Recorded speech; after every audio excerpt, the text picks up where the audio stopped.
जगदीप धनखड़ जब राजस्थान विधानसभा का सदस्य था तो आरएसएस के बारे में क्या कहा मैं बता सुनो, मुझे पता है आपकी पार्टी के अंदर इतनी गोपनीयता नहीं है कि मुझे नहीं पता लगे। सुनिए, आज से करीब 25 साल पहले सदस्य न होने के बाद मैं आरएसएस का एकलव्य बन गया। एकलव्य बनने में मुझे समय लगा, वाल्मीकि जी का भी परिवर्तन हुआ था। और जब से मेरा परिवर्तन हुआ, नड्डा जी, जब से मेरा परिवर्तन हुआ, मेरे मन में एक टीस सदा रही कि मैंने प्रथम वर्ष क्यों नहीं किया, द्वितीय वर्ष क्यों नहीं किया, तृतीय वर्ष क्यों नहीं किया। मैं कहता रहा। मैं यहाँ पर यह भी चर्चा करना चाहूँगा। अब खड़गे जी चले गए, हमारे बड़े आदरणीय हैं। मैं सोच रहा था कि वो रहेंगे तो अच्छा रहेगा, लेकिन चलिए, हमारे उनके साथी यहाँ पर हैं तो वो वैसे भी वो एक्टिव रहते हैं, तो वो हमारी बात सुनेंगे और उन तक मेरी बात पहुँचाएंगे। मुझे कल समझ में नहीं आया कि खड़गे जी राष्ट्रपति अभिभाषण पर बोल रहे हैं या चुनावी भाषण बोल रहे हैं। मुझे इसका अंदाजा नहीं है, क्योंकि राष्ट्रपति अभिभाषण की दृष्टि से जिन मुद्दों को डेवलपमेंट की दृष्टि से राष्ट्रपति जी ने टच किया उस पर बोलते, पर मुझे लगा कि उनको ध्यान में अभी भी चुनाव का वो बैकग्राउंड में उनके ध्यान में है, इसलिए वो चुनावी मंच की तरह उसको उपयोग कर रहे थे। यहाँ भारत रत्न बाबा साहब भीमराव अम्बेडकर के बारे में चर्चा हुई। मुझे अम्बेडकर जी के बारे में जो उन्होंने कहा वो कष्ट देने वाला भी था और विडंबनापूर्ण भी था। आपने ऐसे भावुक तरीके से बोला जैसे बाबा साहब अम्बेडकर के साथ आपका ऐसा संबंध है। देवरस जी के साथ मेरा है, वो तो मेरा है, इसीलिए मुंह से निकला और वो बारंबार निकलेगा। लेकिन अभी मैं भारत रत्न भीमराव अम्बेडकर जी की बात करूं तो उसके साथ ऐसा संबंध लगा और वो लगा जैसे बहुत दुखी है कि जैसे उनकी इज्जत नहीं हुई। लेकिन मैं उनको याद दिलाना चाहता हूं कि आप ही की पार्टी जब बाबा साहब भीमराव अम्बेडकर भारत रत्न जब दुखी होकर के नेहरू कैबिनेट से उन्होंने इस्तीफा दिया था, तो उनको इस्तीफा के बाद इसी हाउस में इस्तीफा पर वक्तव्य रखने से नहीं दिया गया था, उसकी परमिशन नहीं। He could not place and he could not speak the reason of resignation. This is on record कि उनको अपने बाबा साहब को यहाँ पर हाउस में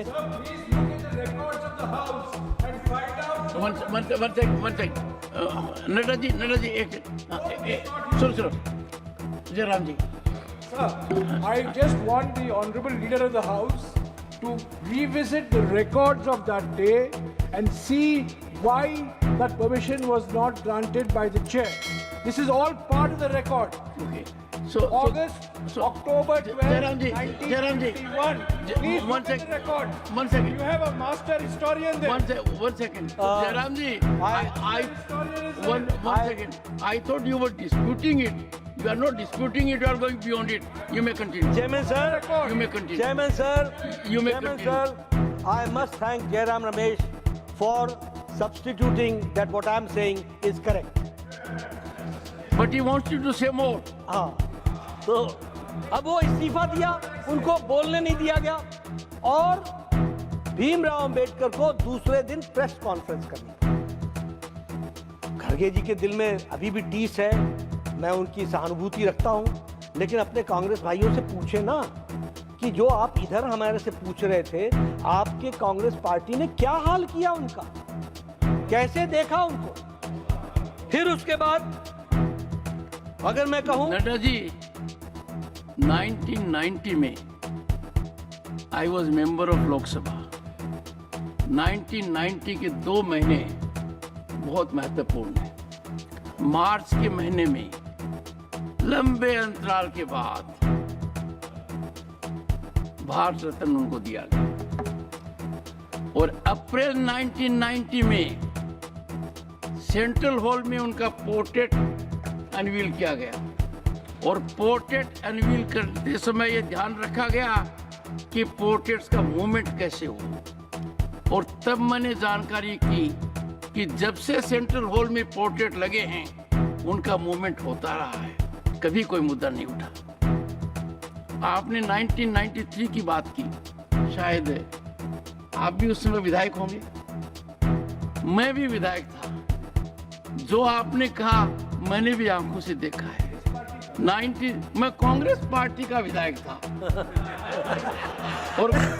और कांग्रेस पार्टी से मेरा गहरा नाता रहा है।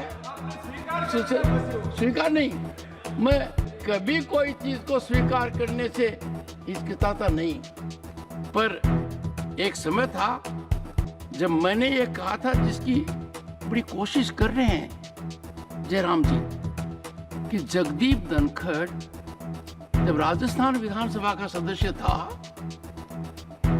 तो आरएसएस के बारे में क्या कहा। मैं सुनो, मुझे पता है आपकी पार्टी के अंदर इतनी गोपनीयता नहीं है कि मुझे नहीं पता लगे। सुनिए, मैं बताना चाहता हूं,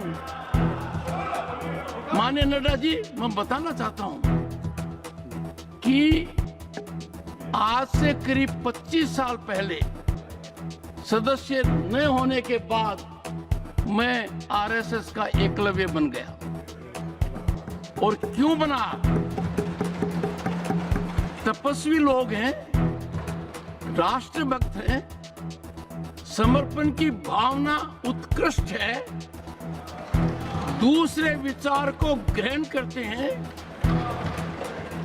और मैं तो आश्चर्यचकित हूं कि खुद के अलावा देश की सोचते हैं, समाज की सोचते हैं। तो आप वो एक्सरसाइज बंद कर दो। मैंने कह दिया है, ये तो कह रहा हूं, मैं एकलव्य तब नहीं था, मैं एकलव्य बना हूं 25 साल पहले। सुनो, आप समझ नहीं रहे मेरी बात। मैं कह रहा हूं कि एकलव्य बनने में मुझे समय लगा, वाल्मीकि जी का भी परिवर्तन हुआ था। और जब से मेरा परिवर्तन हुआ, नड्डा जी, जब से मेरा परिवर्तन हुआ, मेरे मन में एक टीस सदा रही कि मैंने प्रथम वर्ष क्यों नहीं किया, द्वितीय वर्ष क्यों नहीं किया, तृतीय वर्ष क्यों नहीं किया। मैं कहता रहा। Please continue, please. No, please no. Jayaraj ji समझिए जरा।